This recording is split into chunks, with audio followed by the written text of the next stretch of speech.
What happens when a nation's desire for freedom collides with the world's fear of losing control? The story of the Vietnamese War isn't just about soldiers and battles, it's about choices, voices, and the deep human struggle to be heard. In a world divided by power and ideology, the roots of the Vietnamese War stretch far back into Vietnam's colonial past. When the country was under French control as part of French Indochina, for decades, the Vietnamese people lived under colonial rule, experiencing economic exploitation, cultural suppression, and limited rights.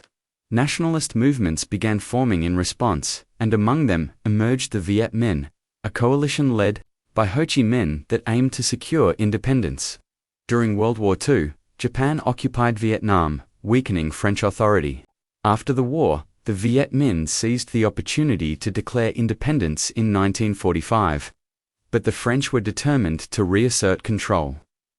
This led to the First Indochina War in 1946, a struggle between the Viet Minh and French forces. The war was brutal and protracted, fueled by the Viet Minh's deep-rooted desire for self-determination and growing support from communist allies like China and the Soviet Union. The French, backed by the United States as part of Cold War strategy, found themselves bogged down in a conflict they couldn't win. The decisive moment came in 1954 at the Battle of Dien Bien Phu, where the Viet Minh won a stunning victory against the French. This defeat forced France to negotiate and ultimately led to the Geneva Accords, which temporarily divided Vietnam at the 17th parallel. The North would be governed by the Communists under Ho Chi Minh, while the South was led by a US-backed regime. The hope was for national elections to reunify the country, but those elections never took place. The division marked the beginning of a deeper and more devastating conflict that would soon draw in more powerful nations. Thus, what began as a struggle against colonial rule laid the foundation for the complex and painful war that followed. Driven by ideology, foreign interests, and the unyielding spirit of a people seeking independence. After the French defeat at Dien Bien Phu in 1954, world powers gathered in Geneva to negotiate a temporary peace in what had become a highly volatile region. The resulting Geneva Accords aimed to bring stability to Vietnam by dividing the country at the 17th parallel into two zones. The northern part was handed to the communist-led Viet Minh under Ho Chi Minh, while the southern part was placed under the authority of Emperor Bo Dai, later replaced by Prime Minister Ngo Dinh Diem, with support from the United States. This division was meant to be temporary, with nationwide elections planned for 1956 to reunify Vietnam under a single government. However, those elections never occurred. The South, supported by the United States, refused to participate, citing concerns about fairness and communist influence. The North, confident in its popular support, pushed for unification. This disagreement laid the groundwork for rising tensions between the two sides. The political climate became increasingly hostile.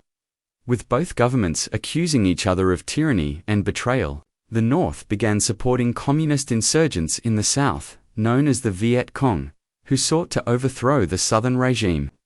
Meanwhile, the South solidified its ties with the United States, which began sending advisors, funding, and military aid. As both sides hardened their positions, the division of Vietnam turned from a diplomatic arrangement into a dangerous fault line of the Cold War. The 17th parallel, once just a temporary boundary, became a symbol of deeper ideological conflict. Versus capitalism, East versus West. Civilians were caught in between, many fleeing north or south depending on their political beliefs or fear of persecution. The divide changed not only the geography of Vietnam but the course of its history, setting the stage for a brutal and far-reaching war.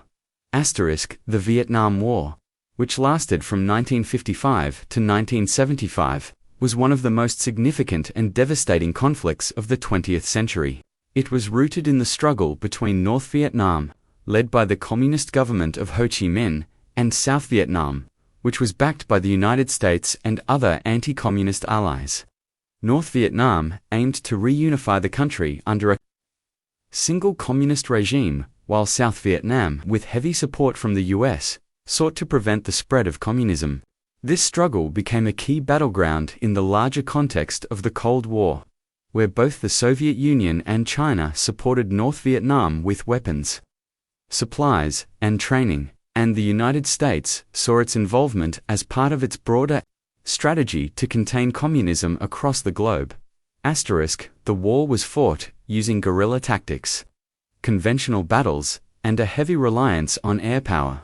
The Viet Cong, a communist insurgency group operating in the South, used ambushes, traps, and knowledge of the terrain to counter the superior military technology of the United States and South Vietnamese forces.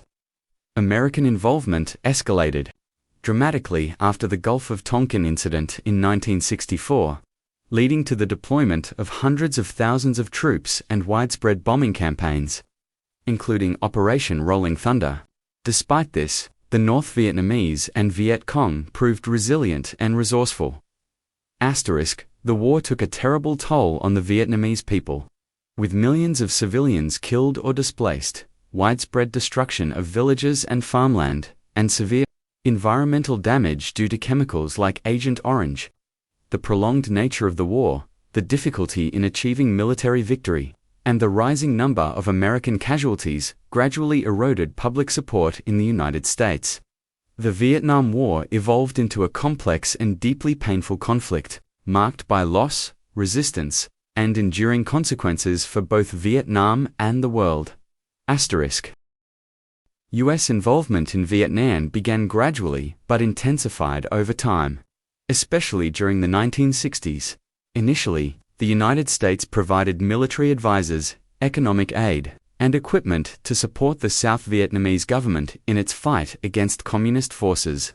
This support was based on the belief in the domino theory, the idea that if one country in Southeast Asia fell to communism, others would soon follow. The turning point came in 1964 with the Gulf of Tonkin incident, where North Vietnamese patrol boats were reported to have attacked U.S. naval vessels. This event led Congress to pass the Gulf of Tonkin Resolution, giving President Lyndon B. Johnson broad powers to escalate American military involvement without a formal declaration of war. Following this resolution, the United States began a massive military buildup in Vietnam. By 1968, more than 500,000 American troops were stationed there. The U.S. conducted heavy aerial bombardments and ground operations, aimed at defeating the Viet Cong and weakening the North Vietnamese army. Strategies such as search and destroy missions and defoliation programs using chemicals like Agent Orange were implemented, but they caused immense harm to both the environment and civilians. Despite superior firepower and technological advantages, the U.S. military struggled to defeat an enemy that was highly mobile, deeply familiar with the terrain, and supported by many locals. As the war dragged on, it became clear that military success was elusive. The North Vietnamese and Viet Cong forces were committed to a long-term struggle, and their resilience made quick victory impossible. The war effort faced growing criticism from within the United States, as images of the fighting and stories of casualties reached the public through television and newspapers. The longer the conflict continued, the more it became a political and moral dilemma, both for the U.S. government and its people. As the Vietnam War escalated and the United States became more deeply involved, public opinion began to shift dramatically. At first, many Americans supported the war effort, believing it was necessary to stop the spread of communism. However, as the conflict dragged on and casualties increased, opposition grew steadily. Television brought graphic images of the war into American homes every night, showing wounded soldiers, bombed villages, and grieving families. The reality of the conflict sharply contrasted with the official government statements, leading many to question the truth behind the war. The anti-war movement began to grow, especially among students, civil rights activists, and religious leaders. College campuses across the country became centers of protest, with demonstrations, teach-ins, and marches calling for peace and the withdrawal of U.S. troops. Prominent figures like Martin Luther King Jr. publicly condemned the war, linking it to racial injustice and economic inequality.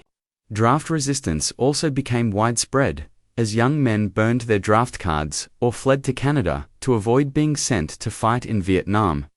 In 1968, the Tet Offensive, major coordinated attack by the Viet Cong and North Vietnamese forces during the Vietnamese New Year, shocked the American public. Although the offensive was eventually repelled, it revealed that the enemy was far from defeated and undermined official claims of progress.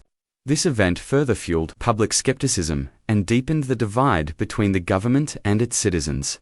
Protests reached a peak in the early 1970s, sometimes resulting in violent clashes with police or National Guard troops, such as the tragic shootings at Kent State University in 1970. The growing unrest made it increasingly difficult for U.S. leaders to justify continuing the war. The pressure from the public became a powerful force that shaped policy decisions and ultimately influenced the course of the conflict. In 1975, after years of conflict, North Vietnamese forces launched a major offensive against the South. The U.S. had already begun withdrawing its troops following the 1973 Paris Peace Accords, which had attempted to bring an end to direct American involvement in the war. Despite these agreements, fighting continued between North and South Vietnamese forces. Without strong American military support, South Vietnam struggled to resist. The final collapse came when North Vietnamese troops advanced rapidly toward the South's capital, Saigon. On April 30, 1975, Saigon fell.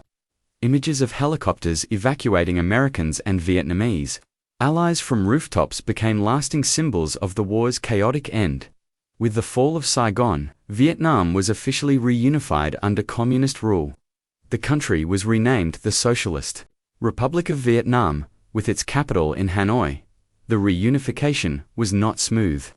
There was widespread reorganization, with the government placing former South Vietnamese officials in re-education camps and nationalizing businesses. Many people fled the country, leading to the crisis of the boat people, refugees who risked their lives trying to escape by sea. The war left Vietnam devastated. Millions of people had died, infrastructure was destroyed, and the land was heavily scarred by bombing and chemicals. The United States also experienced long-term effects. Over 58,000 American soldiers lost their lives, and thousands more were wounded or traumatized. Veterans returned to a society that was often divided and unsupportive. The war also caused a deep crisis of trust in the American government and led to changes in how military actions were authorized. The legacy of the Vietnam War remains powerful, marked by loss, resilience, and lessons about war, policy, and the human cost of conflict. It continues to influence both Vietnamese and American societies to this day, shaping memory and identity across generations. The story of the Vietnamese War is not just a tale of battles and politics. It is a story of people of courage, loss, division, and endurance. From the early fight for independence to the painful years of conflict, from the protests in distant cities to the quiet resilience of those caught in the crossfire. This history reminds us of the human cost of war, shows how fear, ideology, and power can pull nations apart, but also how understanding, reflection, and compassion can help us learn and grow. By remembering the past, not just through dates and names, but through the voices and feelings of those who lived it, we honor all who suffered and survived. And we carry with us a gentle hope that in listening, in caring, and in choosing peace, we can help shape a better future.